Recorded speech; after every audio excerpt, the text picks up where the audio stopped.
¿Qué tal, amigas, amigos? Gracias por estar en Sin embargo al aire y gracias también por pues compartir las ligas de los programas que les gustan. Gracias por participar en los programas en vivo, de comentar en los chats. Ya saben que los leemos siempre con respeto y con aprecio. Muchísimas gracias por todo lo que comentan y pues sobre todo por todo el apoyo que ustedes le han ofrecido a Sin embargo y a los programas que conducimos sin embargo, nosotros como periodistas siempre les vamos a agradecer que podamos hacer esto con libertad, que ustedes nos permitan hacer esto con libertad. Muchísimas gracias.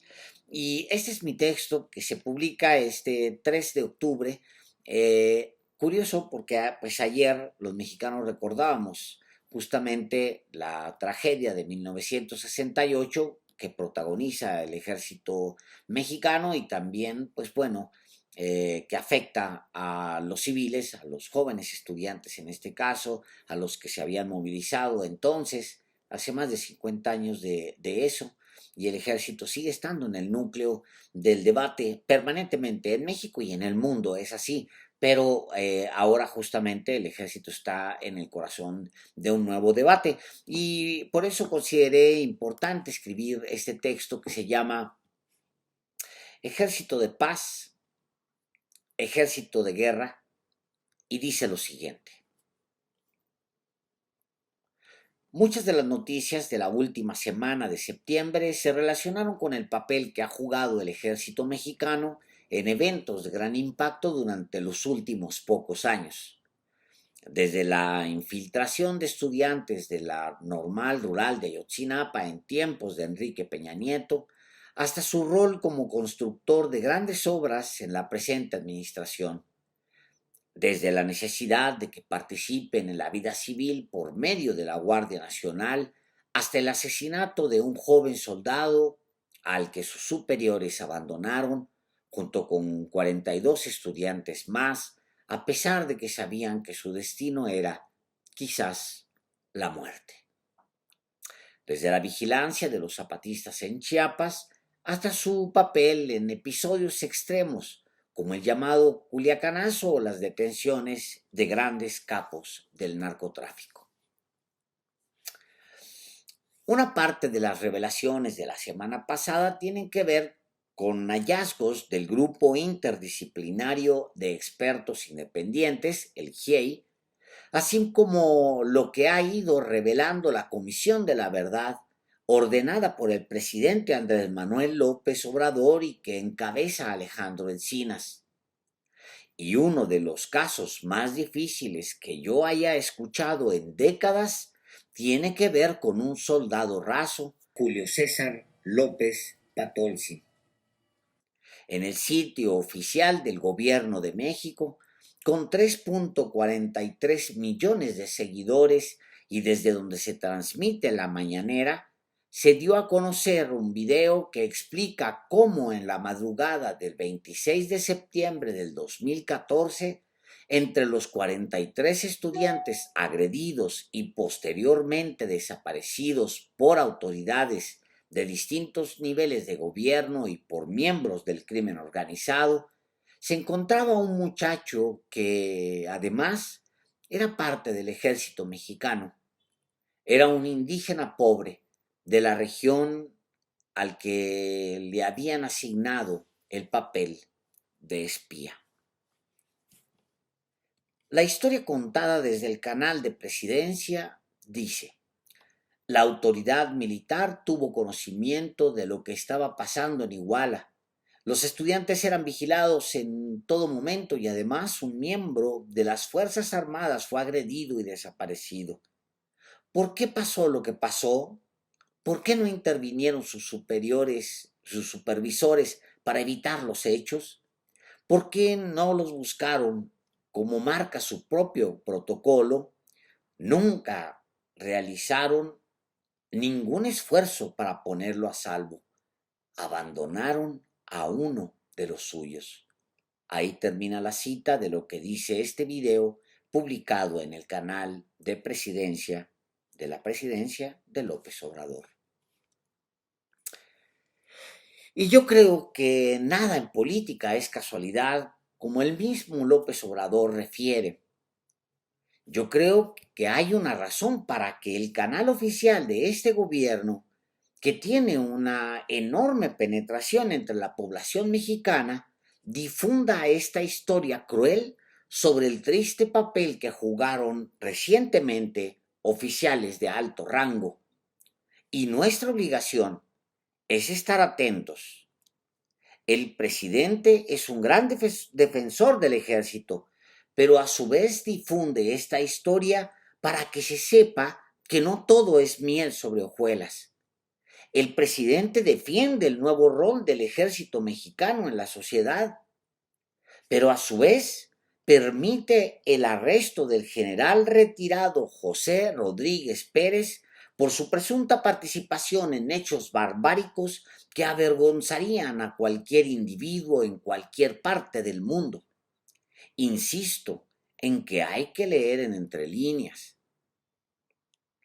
Y sobre esto hablaré un poco más adelante.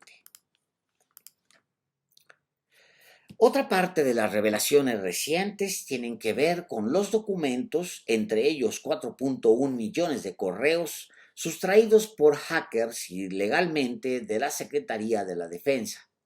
El diario español El País revisó parte de esos archivos y ayer revelaba cómo el abuso sexual dentro del cuerpo castrense es escondido y cómo las víctimas son, y cito textual, ignoradas, dadas de baja de las Fuerzas Armadas o trasladadas a otro sitio. Cierro la cita textual. Y son denuncias recientes. Georgina Serega y Elena Reina escriben esto y lo cito textual. La compilación de casos incluye la historia de una mujer de la Guardia Nacional destinada en Ojinaga, en Chihuahua, que reportó que en noviembre de 2021 un superior de la Armada con cargo de segundo maestre hizo una demostración excesiva con ella al frente de sus compañeros para presuntamente enseñar a inspeccionar a un detenido. Comillas. Empezó a revisarme de forma exagerada, apretando mi pecho con ambas manos y lastimándome, relató la mujer. Posteriormente pasó las manos por el resto de mi cuerpo, ocasionando que mis compañeros se rieran. Cierro la cita textual. Me dio tranquilidad cuando López Obrador, comandante supremo, ordenó a las Fuerzas Armadas la realización de grandes obras públicas. Mejor un ejército de paz que uno de guerra, dije en su momento. Argumenté que el mayor constructor del mundo es el ejército de Estados Unidos y hasta administra parques, aeropuertos civiles, presas, carreteras, todo. Me sigue pareciendo un rol más productivo para la nación que el que le dio Felipe Calderón al declarar una guerra. Me tranquilizó saber que había un plan de líder social con respecto a las fuerzas castrenses metidas a tareas civiles de manera ilegal hasta 2019, cuando el Congreso le dio una justificación jurídica con votos de una mayoría de fuerzas políticas.